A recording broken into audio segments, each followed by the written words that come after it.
la semaine dernière, non, le mois dernier, j'avais fait les vêtements dans l'Ancien Testament, et cette fois-ci, je vais parler des vêtements dans le Nouveau Testament, mais en particulier des vêtements qui ont pu toucher Jésus, ou que Jésus a portés. Il faut tout d'abord préciser que pour le Christ, le souci du vêtement n'est pas l'essentiel, de même que celui de la nourriture. Je vous renvoie au chapitre 6 de Matthieu, où dans les Béatitudes, Jésus exhorte ses auditeurs à chercher d'abord le royaume de Dieu. Ne vous inquiétez pas de ce que vous mangerez, ni de comment vous serez vêtus. Voilà, donc c'était une précision qu'il fallait apporter. Alors maintenant, venons-en à un certain nombre de textes qui parlent de vêtements portés par le Christ, et ensuite on verra 2 ou 3 qui sont portés par d'autres personnages. Les vêtements portés par le Christ. On sait quel fut le tout premier vêtement de Jésus nouveau-né. Il a été enveloppé, il a été emmailloté dans des langes. Et je vous rappelle qu'à l'époque, et jusqu'il y a un siècle et demi, quand un enfant naissait, un tout petit bébé, il était prisonnier des bras, des jambes. Voilà. Et alors donc, alors maintenant, le problème de cet emmaillotement, dans la mesure où les jeunes enfants maintenant sont dans les baby-grows, hein, ils peuvent bouger les bras, ils peuvent bouger les pieds.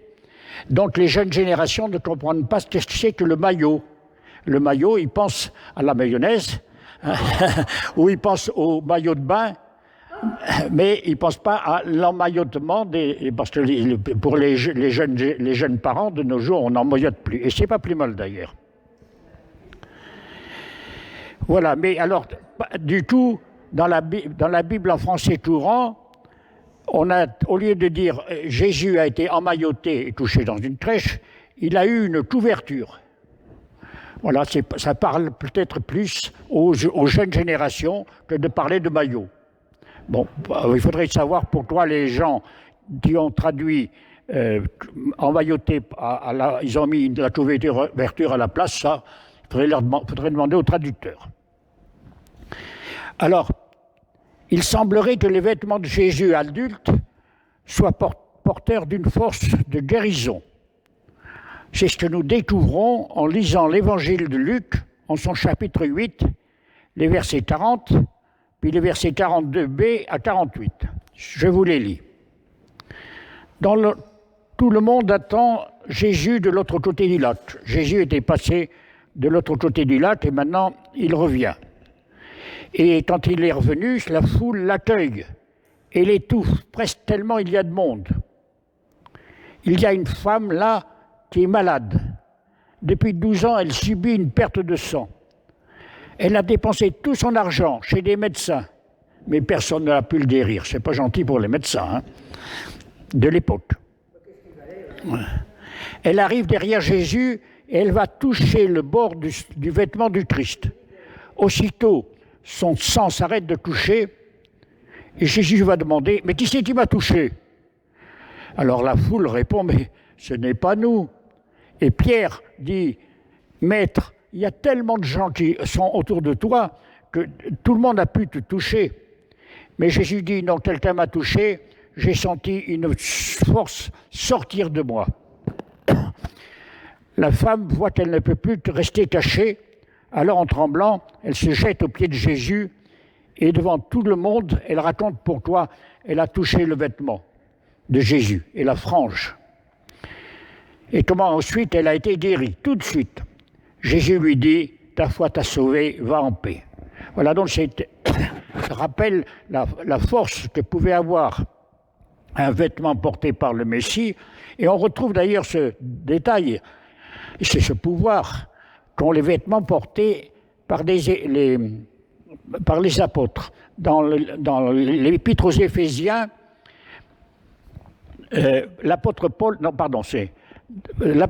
rappelle en Actes 19-12, quand il était à Éphèse. On peut lire dans ce verset-là, alors on apporte aux malades, aux malades des linges et des mouchoirs qui ont touché le corps de l'apôtre Paul, et les malades se l'ont guéri. Vous voyez, imaginez que je sois l'apôtre Paul, mon mouchoir. Voilà, et on touche Jacqueline, et Jacqueline est guérie. Alléluia.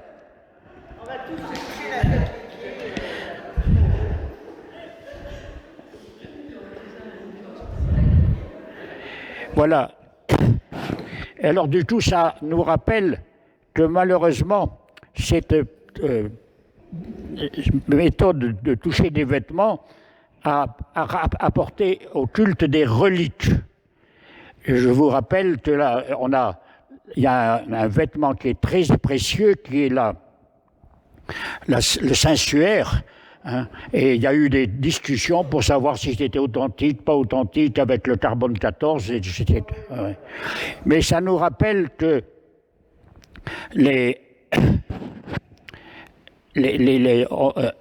comment dire, le culte des reliques n'a pas ce souci de l'authenticité. Par exemple, on prie, sans douter un seul instant, qu'à côté de la relique du lait de la Vierge, pieusement recueilli dans un récipient et qui apporte des guérisons, il y a aussi le han de Saint Joseph. Saint Joseph, quand il fendait du bois, il faisait han. Hein. Et alors on a recueilli ça dans un c'était dans le Périgord. Et il y a une église où on a comme relique le han de Saint Joseph. Hein. Et rappelons-nous que Anne d'Autriche, l'épouse de Louis XIII, après de nombreuses années d'attente, au moment d'accoucher de celui qui fut Louis XIV, se fia mieux que la sage-femme à la relique censée être la mâchoire de Sainte Marguerite. Alors, on a fait venir la mâchoire de Sainte Marguerite dans la chambre de l'accoucher, et du coup, ça s'est mieux passé que si elle n'avait pas été là. Enfin, dit la légende. Voilà donc pour les vêtements de Jésus, mais quand même une autre question. Est-ce que Jésus portait une kippa? Vous savez, les Israélites de nos jours portent cette petite calotte noire de préférence. Est-ce que Jésus portait une kippa? Alors c'est vraisemblable, car au moment où il vivait, c'est depuis 4 siècles qu'il est recommandé aux hommes de se couvrir la tête pour signifier qu'au-dessus de tout, et en particulier au-dessus des créatures, il y a quelque chose qui les domine, il y a quelque chose de plus grand, celui qu'on appelle Dieu. Et alors du coup, Jésus devait porter, non pas forcément une kippa, mais une coiffure qui permettait de signaler qu'il était bien conscient qu'au-dessus de lui, il y avait le Christ, il y avait Dieu. Voyons maintenant quelques vêtements que portaient des personnages du Nouveau Testament.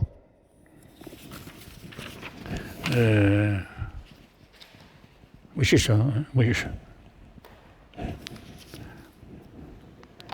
Je parlerai d'abord de celui du disciple qui se sauva au moment de l'arrestation de Jésus, en abandonnant le drap qui lui servait de vêtement. Dans un premier temps, il ne voulait pas abandonner son maître, et il voulait suivre Jésus. Mais quand on a cherché à l'arrêter et à l'emprisonner, il s'est sauvé en laissant son drap et en s'échappant tout nu. L'évangéliste Marc est le seul à raconter cet incident. Et comme c'est dans l'évangile de Marc, on pense que ce jeune homme, c'était sans doute Marc, mais on n'en est pas sûr. Comme vêtements, il y a aussi ceux que la foule met sur le dos de l'ânon, qui est la monture de Jésus le jour de son entrée à Jérusalem. Et puis il y a aussi tous les vêtements qu'on jette sur le chemin, avec des rameaux et des branches. C'est un texte rapportant cette entrée c'est sur ce texte que s'appuie la fête des rameaux pour fêter le rameau. Encore d'autres. Pensons aux vêtements des assassins d'Étienne, le diacre. Et c'est précisé qu'il, pour être à l'aise pour lapider Étienne, qui avait fait un discours très évangélique, ils voulaient se débarrasser de leurs vêtements et il y avait un jeune homme qui s'appelait Saul et qui est devenu l'apôtre Paul, qui gardait ses vêtements. On pourrait aussi évoquer le vêtement oublié par Paul à Troas et que Timothée doit lui rapporter quand il le rejoindra, quand Timothée rejoindra Paul dans la ville où celui-ci est prisonnier. Venons-en aux vêtements portés par le Christ au moment de sa mort. Si dans les évangiles synoptiques, Matthieu, Marc et Luc, il est simplement noté que les soldats romains se sont partagés les vêtements du Christ au moment de la crucifixion, l'évangile de Jean précise qu'ils en ont fait 4 parts. Il devait être 4 soldats, une pour chaque soldat, mais que le grand manteau qu'avait le Christ était d'une seule pièce. Il n'a pas été découpé et il a échu, donc il a été donné à un seul soldat désigné par le sort. Voilà, j'avais oublié ce léger détail.